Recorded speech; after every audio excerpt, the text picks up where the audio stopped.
नमस्कार, आप सभी का स्वागत है हमारी खास पेशकश कॉर्पोरेट रडार में। हम रोज बरोज एक कंपनी के बारे में बातचीत करते हैं। कंपनी मैनेजमेंट हमारे साथ मौजूद होती है, उनसे एक्सपेंशन प्लान्स को लेकर, साथ साथ आने वाले समय में क्या विस्तार योजनाएं हैं और कंपनी किस तरह का आउटलुक देख रही है अपने सेक्टर को लेकर, इस पर भी हम चर्चा करते हैं।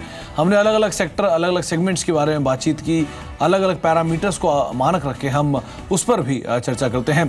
खास तौर से कंपनी का जो मैक्रो सिनेरियो किस तरह का है, गवर्नमेंट पॉलिसीज़ किस तरह की हैं, न्यूज़ कैसी हैं, फाइनेंशियल स्टेटस क्या है, मार्जिन की पिक्चर क्या है, डेट स्टेटस क्या है, इसके अलावा order inflows, cash situation, investment और एक्सपेंशन, ये कुछ ऐसे पैरामीटर्स हैं जिनको हम आधार मानकर इस पर हम चर्चा करते हैं अलग अलग जानकारों से, अलग अलग कंपनीज के मैनेजमेंट से।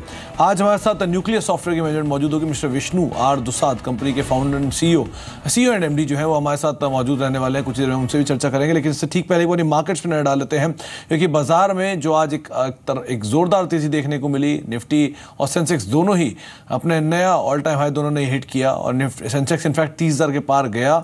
हालांकि अब जो कामकाज है वो मोरलेस 30,140 के स्तरों पर है। 200 अंकों की बढ़त अभी भी है, लेकिन ऊपरी स्तरों से थोड़ी सी गिरावट बाजार में देखने को मिली। एक स्ट्रॉन्ग बाइंग अभी भी भले इंडेक्स में देखने को मिल रही है, लेकिन मिड कैप और स्मॉल कैप इंडेक्स जो है वहां पर जरूर ऊपरी स्तर कुछ बिकवाली आते हुए दिखाई पड़ी है।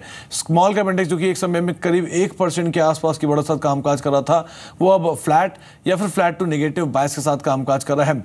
बैंकिंग इंडेक्स करीब 1% ऊपर अभी भी कामकाज करते हुए, निफ्टी ऑटो भी 1% ऊपर कामकाज कर रहा है। इंफ्रा स्पेस हालांकि फ्लैट टू नेगेटिव है। तेल गैस शेयरों में भी बिकवाली देखी जा रही है। इनफैक्ट प्रॉफिट टेकिंग जो है वो शुरू से ही आज देखने को मिल रही है। एफएमसीजी लगातार तेजी के साथ कामकाज कर रहा है, करीब करीब 2% की बढ़त यहाँ पर भी देखने को मिली और नया हाई भी इसने आज के सत्र में हिट किया है। चलिए, तो रही बाजार की बात, लेकिन अब कंपनी की बातचीत कर लेते हैं। मिस्टर विष्णु आर दुसाद हमारे साथ मौजूद भी हैं, CEO and MD nuclear software के। मिस्टर दुसाद नमस्कार, स्वागत है कार्यक्रम में। आपसे चर्चा करने से पहले एक बारी सभी दर्शकों को कंपनी की आउटलुक के बारे में बता दें, कंपनी की सिचुएशन के बारे में बता देते हैं। कंपनी 3 से ज्यादा डिकेड से कामकाज कर रही है, 150 से ज़्यादा कंपनी के क्लाइंट्स हैं और एक स्ट्रॉन्ग प्रेजेंस है कंपनी की ग्लोबली। करीब 1986 में कंपनी का गठन हुआ था और पेपर कंपनी, जो कंपनी का पहला सॉफ्टवेयर एक पेपर कंपनी थी जिसको कंपनी ने प्रोवाइड किया था, लेकिन धीरे धीरे करके कंपनी ने 50 देशों के अंदर विस्तार किया, जिसमें यूएस, यूके जैसे देश जो हैं वहाँ पर भी कंपनी ने कामकाज शुरू किया। जापान जैसी मार्केट जो है वो भी कंपनी के अपने पोर्टफोलियो के अंदर शामिल किया। सिंगापुर में भी कंपनी ने विस्तार किया और अहम चीज़ ये है कि अब कंपनी बैंकिंग स्पेस के लिए और एनबीएफसी के लिए क्रूशियल सॉफ्टवेयर प्रोवाइड कराती है, जो कि एक अच्छा रेवेन्यू ड्राइवर भी कंपनी के लिए बनकर सामने आया है। लगभग, अगर ये तो रही कंपनी की प्रोफाइल की बात, लेकिन अगर शेयर धारकों के लिए देखें तो 2004 में कंपनी की लिस्टिंग हुई, एक स्ट्रॉन्ग लिस्टिंग, 4 गुना के आसपास शेयर सब्सक्राइब भी हुआ था उस समय पर, और उसके बाद से ही एक अच्छी तेजी शेयर ने दिखाई, रिवॉर्ड भी किया अलग अलग तरीके से, चाहे डिविडेंड की बात कर लें या फिर एक अच्छे नंबर्स दिखाकर या फिर ग्रोथ दिखाकर कंपनी ने शेयर होल्डर्स को भी रिवॉर्ड किया। मिस्टर दुसाद, सबसे पहले तो यही बातचीत करना चाहेंगे, कंपनी के एक अच्छी ग्रोथ आउटलुक कंपनी ने over period of time maintain की है, लेकिन सिनेरियो थोड़ा सा बिगड़ा ज़रूर है आईटी स्पेस के लिए, खास तौर से अमेरिका को लेकर या फिर करेंसीज को लेकर।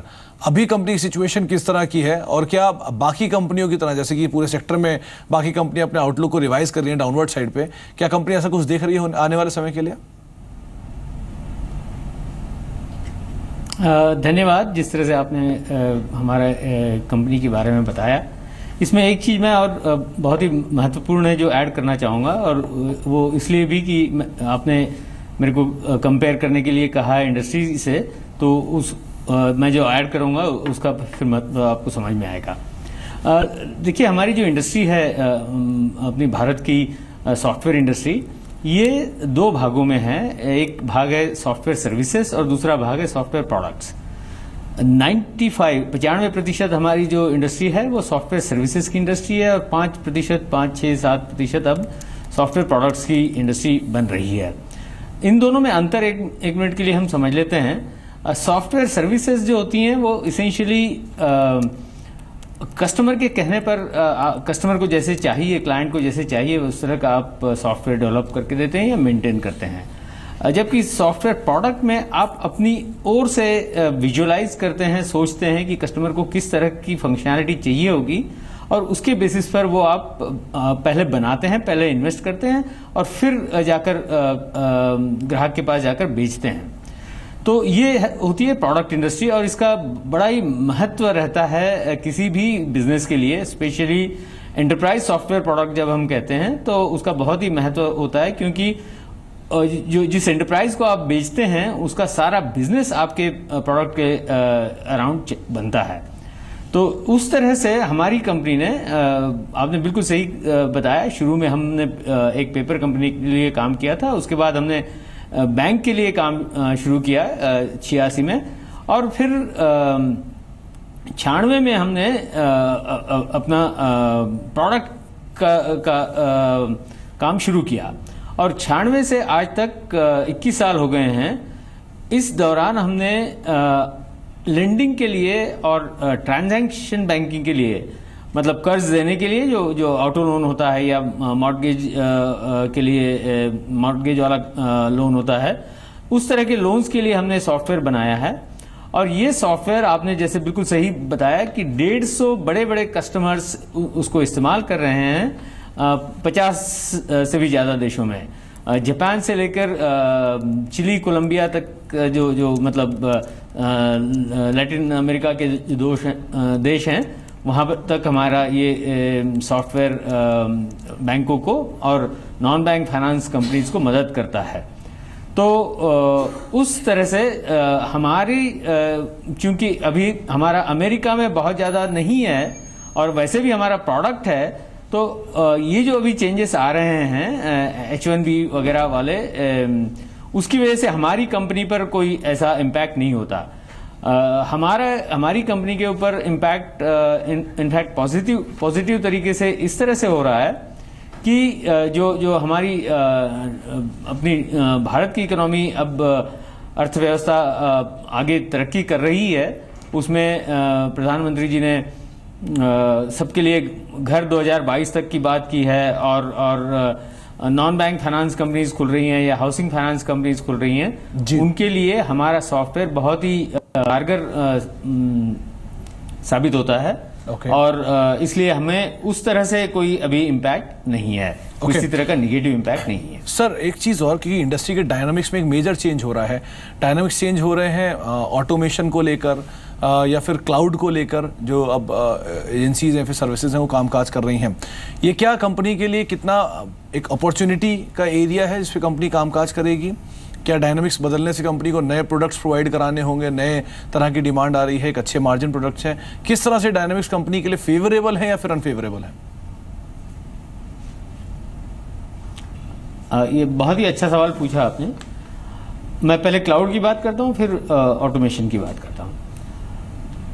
क्लाउड एक ऐसी सुविधा है जिसकी वजह से छोटा बिजनेस भी एक बड़ा कॉम्प्लेक्स सॉफ्टवेयर, वो जो कि सिर्फ बड़ी संस्थाओं को अवेलेबल था या बड़े बैंक्स को अवेलेबल था, वो छोटे से छोटे बिजनेसेस को वो क्लाउड की वजह से वो अवेलेबल होने लग गया है।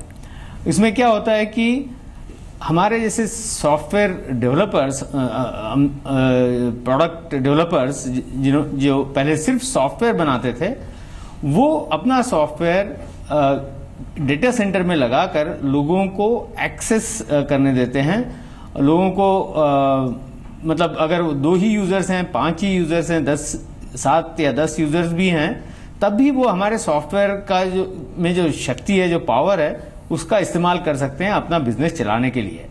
और उसका थोड़ा सा एक डिटेल में उदाहरण देना चाहूँगा कि जैसे कोई छोटी सी नॉन बैंक फाइनेंस कंपनी है जो चाहती है कि वो मतलब नाइयों को लोन देना चाहती है, क्योंकि उनके पास कोई पे स्लिप नहीं है, ना उनके पास कोई अकाउंट्स हैं और इस तरह की दिक्कतें हैं। लेकिन वो जानते हैं कि यह बिजनेस तो चलता रहता है और किसी को अपना सलून अपग्रेड करने के लिए लोन चाहिए, तो वो नॉन बैंक फाइनेंस कंपनी देना चाहती है जी। तो उस नाई का डिटेल्स कैप्चर करके उसको ठीक और दूसरे नाइयों के साथ कंपेयर करके देखना और फिर वो सॉफ्टवेयर उनको लोन अवेलेबल करा के देना, ये वैसे मैन्युअली अगर आप करना चाहेंगे तो बड़ा मुश्किल होगा। लेकिन वही हमारे सॉफ्टवेयर के जरिए आप करना चाहेंगे, कोई नॉन बैंक फाइनेंस कंपनी करना चाहेगी, तो उसमें बड़ी आसानी होगी। तो क्लाउड की वजह से ये अब छोटी छोटी नॉन बैंक फाइनेंस कंपनीज को ये सब इस तरह की पावर अवेलेबल हो रही है। तो ये तो इम्पैक्ट हुआ क्लाउड का हमारे बिजनेस पर, और उसकी वजह से हमारा भी कस्टमर बेस काफी बड़ा हो रहा है। अभी हमारे पास 40 के लगभग कस्टमर्स हैं भारत में। अब वो काफी बढ़ सकता है वो नंबर, क्योंकि छोटी छोटी नॉन बैंक फाइनेंस कंपनीज भी इसका क्लाउड की वजह से फायदा उठा पाएंगे। अब मैं आता हूं ऑटोमेशन की ओर। आर्टिफिशियल इंटेलिजेंस का आपने नाम सुना होगा, जो कि काफी इस्तेमाल शब्द यूज आजकल किया जा रहा है। आर्टिफिशियल इंटेलिजेंस की वजह से कई जो रूटीन काम है और जिसमें थोड़ा सा दिमाग लगाने की जरूरत है, वो कंप्यूटर अपने आप कर लेता है। वहां पर इंसान की जरूरत नहीं पड़ती, और इस तरह से बहुत ही आसान तरीके से बड़े बड़े बैंक्स खासकर, जहां पर बहुत ही रूटीन चीजें एक काफी बड़ी मात्रा में होती हैं, वो आर्टिफिशियल इंटेलिजेंस वाले प्रोडक्ट्स को यूज करना उन्होंने शुरू किया है। और इसका भी हमारे ग्राहकों के ऊपर इम्पैक्ट है, उनके बिजनेस के ऊपर, और हमारे ऊपर भी। हमारी कंपनी भी इस दिशा में कुछ स्टेप्स ले रही है। और हम उस तरह के प्रोडक्ट्स भी इमीडिएटली नहीं, लेकिन भविष्य में हम लाएंगे उनको हमारे ग्राहकों को। सर, अब कंपनी स्पेसिफिक अगर बात करी जाए तो पिछले कुछ समय के अगर आंकड़े देखें, 2015 तक कंपनी ने एक अच्छा एबिटा का नंबर पोस्ट किया, एक स्ट्रॉन्ग एबिटा के नंबर्स पोस्ट किए, लेकिन 2016 में एक शार्प डिप आया। 2017 के फाइनेंशियल ईयर जब आज आपने जो नंबर्स दिए हैं, वो अगेन एक स्ट्रॉन्ग नंबर्स आते हुए दिखाई पड़े हैं, लेकिन जो एबिटा ग्रोथ पहले देखने को मिल रही थी 2015 तक, उतनी हाई इंटेंसिटी से नहीं ग्रोथ है। कोई खास वजह है इसकी? फिर एक बार मैं आपको कॉम्प्लीमेंट करना चाहूँगा ये सवाल पूछने के लिए। देखिए, हमारा बिजनेस जो है बड़ा ही एक लंपी किस्म का बिजनेस है, क्योंकि हमको हमारे सॉफ्टवेयर प्रोडक्ट में, एंटरप्राइज सॉफ्टवेयर प्रोडक्ट्स में दो हैं हमारे। एक FinOne जो हमारा पहले लेंडिंग का सॉफ्टवेयर था, और अब उसका हमने पिछले 3-4 साल में हमने उसको री-आर्किटेक्ट, री-डिज़ाइन और रीडेवलप किया है। उसका नाम हमने दिया FinOne Neo। और दूसरा प्रोडक्ट हमारा पहले हुआ करता था कैश एट विल, वो ट्रांजैक्शन बैंकिंग का प्रोडक्ट है। और उसका जो नया प्रोडक्ट बना है उसका नाम है फिनेक्शिया। इन दोनों प्रोडक्ट्स में हमारे ग्राहकों को का जो कॉम्प्लेक्स बिजनेस होता है उसको अच्छी तरह से चलने देने के लिए हमको बहुत इन्वेस्टमेंट करना पड़ता है। और इन्वेस्टमेंट इस तरह से कि ग्राहकों की ज़रूरतें किस तरह की हैं, और किन ग्राहकों की मतलब कौन सी ज़रूरतें ज़्यादा से ज़्यादा ग्राहकों को चाहिए, ये समझना पहले, और फिर उसको डिज़ाइन करना, फिर डेवलप करना, और फिर टेस्ट करके उनको इम्प्लीमेंट करना। तो इस इन्वेस्टमेंट की वजह से और ये डिसीजंस, कुछ बड़े डिसीजंस में तो 2-2, 3-3 साल लग जाते हैं। इसकी वजह से उसकी अनसर्टेनिटी बनी रहती है। इसलिए हमारा प्रोडक्ट बिजनेस एक सस्टेन्ड आपको ग्रोथ, आपको हमारे लिए प्रेडिक्ट करना बहुत ही मुश्किल काम होता है एक इन्वेस्टर के पॉइंट ऑफ व्यू से। लेकिन ये मैं जरूर कहना चाहूँगा कि जिस तरह का गवर्नेंस है हमारी कंपनी में, और जिस तरह से हमें हमारे ग्राहकों के सेटिस्फैक्शन पे हमारा फोकस है, हमारा लॉन्ग टर्म सस्टेनेंस है। लेकिन इस तरह से ईयर बाय ईयर हम अभी स्टेडी नहीं बता सकते, क्योंकि इन्वेस्टमेंट बहुत ही कम होती है और बढ़ रही होती है। और उसी तरह से सेल साइकिल भी काफी लंबा है। जी सर, एक चीज और है, आपने जिन प्रोडक्ट्स की बात की वो अब तक अच्छी ग्रोथ दिखा रहे हैं बैंकिंग एनबीएफसी स्पेस के लिए, स्पेशली अब छोटे और जो मझौले एनबीएफसी कंपनीज हैं उनके लिए अच्छी ग्रोथ है। कोई नए प्रोडक्ट इनोवेशन जो आप सोच रहे हैं, और कोई नई इंडस्ट्री इसको आप कैटर करने जा रहे हैं? अभी हमारा फोकस जी मिस्टर दुसाद, आप सुन पा रहे हैं मुझे?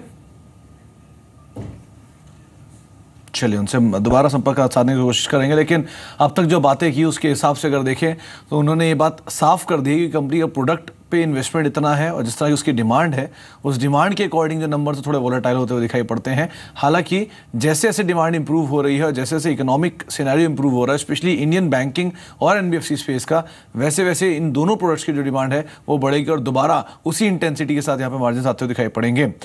मिस्टर दुसाद, अगर आप मुझे सुन पा रहे हैं तो मेरा जो अगला सवाल था वो इसी चीज़ पर था कि क्या जो आपके जो प्रोडक्ट्स हैं वो इनोवेट आप कर रहे हैं, और अगर इनोवेट कर रहे हैं तो किस इंडस्ट्री के लिए इनोवेट करने जा रहे हैं? चलिए अभी शायद संपर्क उनसे हो नहीं पा रहा, लेकिन दोबारा उनसे हम बातचीत करने की कोशिश करेंगे। हम सेक्टर के बारे में हम चर्चा कर चुके हैं, खबरों को लेकर, पॉलिसीज़ को लेकर हम चर्चा कर चुके हैं, ऑर्डर इन्फ्लो से बातचीत कर चुके हैं, लेकिन हाँ फाइनेंशियल को लेकर अभी बातचीत बाकी है कि अच्छे नंबर्स कंपनी ने पोस्ट किए हैं, अब आगे कैसे मेंटेन करने वाले हैं, मार्जिन कितने अच्छे हैं, और दूसरा एक्सपेंशन, इस बायबैक को के बाद कंपनी ने जो बायबैक दिया है, इस बायबैक के अलावा कंपनी क्या कुछ और एक्सपेंशन प्लान कर रही है, इस पर भी हम चर्चा करेंगे।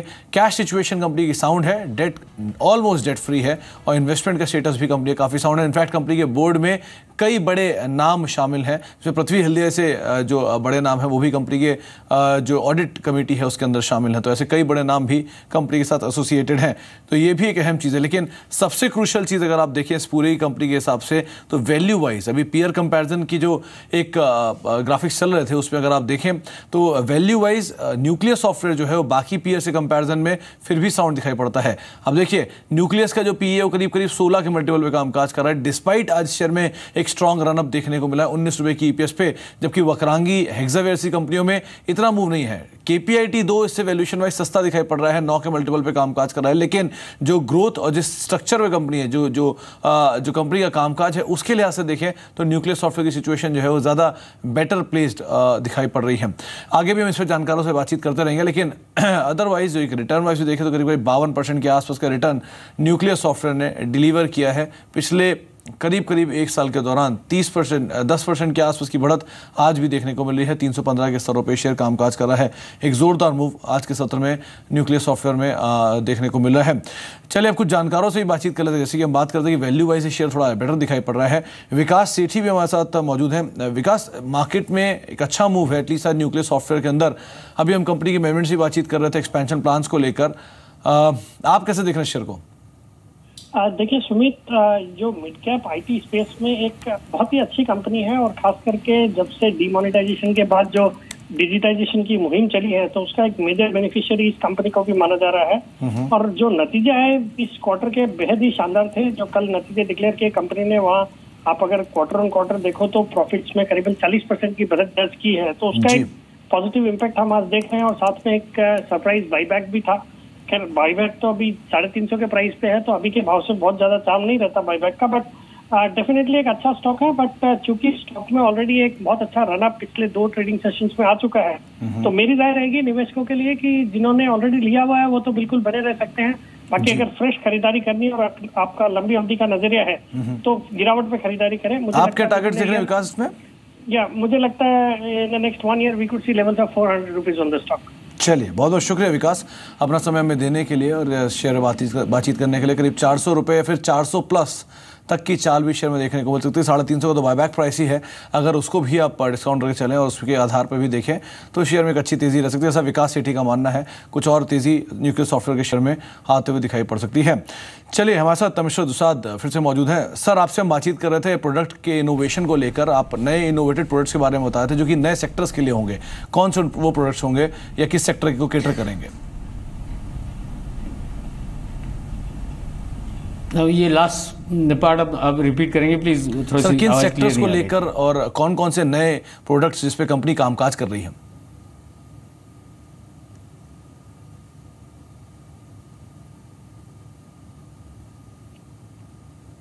मिस्टर दुसाद, आप सुन पा रहे हैं मुझे?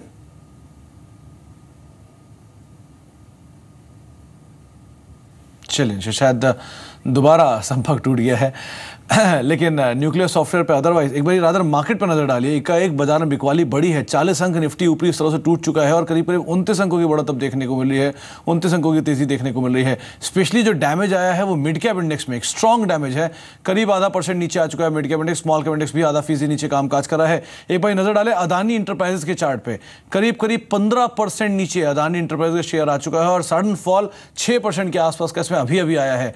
एकदम से बिकवाली बढ़ी है अदानी इंटरप्राइजेस के शेयर में और दिन के निचले स्तरों पर ही ये शेयर अभी कामकाज कर रहा है। एक सडन फॉल के साथ अदानी एंटरप्राइजेस शेयर कामकाज करते हुए, followed by real estate shares like India bulls real estate और HDIL, इन दोनों में भी, और DLF, ये 3 ऐसे शेयर हैं जहां पे एकाएक बिकवाली देखने को मिली। यानी कि इंडिया बुल्स रियल स्टेट को देखिए, सडन फॉल यहां पर भी आया है। HDIL में भी एकाएक बिकवाली आते हुए दिखाई पड़ी है, करीब करीब 3% की गिरावट, और DLF करीब 2.5% नीचे आ चुका है। हायर लेवल से यहाँ पर भी तेज बिकवाली है। रियल स्टेट स्पेस में ही आप एक बारी डेल्टा कॉप को देखें और DB रियल्टी को देखें, इन दोनों में भी तेज बिकवाली आते हुए दिखाई पड़ी है। डेल्टा कॉप और DB रियल्टी यहाँ पर भी एक सडन फॉल और डे लो के आसपास कामकाज करते हो, तो बाजार में गिरावट बढ़ी है और damage mid cap small cap index में देखने को मिल रहा है, स्पेशली रियल स्टेट स्पेस के अंदर।